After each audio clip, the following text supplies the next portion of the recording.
மிளகா வத்தல் வந்து கிண்டி தான் தாளிப்பாங்க. நான் கொஞ்சம் காரமாக வேணுங்கிறதுனால நான் பொடியாக போடுறேன். ஒரு 3/4 டீஸ்பூன் அளவு தான் போடுறேன்.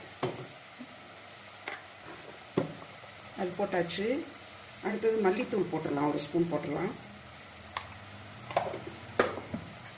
போட்டுட்டு எல்லாத்தையும் நல்லா கிண்டி விடாது. கொஞ்சம் இந்த தக்காளி வந்து நல்லா வதங்கட்டும்.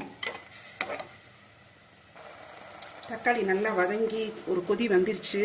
இப்போ இந்த பருப்பு ஊற வச்சுருந்தோம் இல்லையா, அதாவது துவரம்பருப்பு, கடலைப்பருப்பு, பாசிப்பருப்பு, தோல் உளுந்து, இந்த 4ம் வந்து எடுத்து ஊற வச்சுருக்கிறேன். தோல் உளுந்து மட்டும் கொஞ்சம் குறைவா, மற்றதெல்லாம் ஈக்குவல் அளவு தான். ஒரு 1/2 கப் அளவுக்கு 1 மணி நேரத்துக்கு மேலேயே சோக் பண்ணி வச்சுருந்தேன். அது நல்லா 3 தடவை களைஞ்சிட்டு இப்போ இதிலே போட்டு வேக விட்டுறலாம்.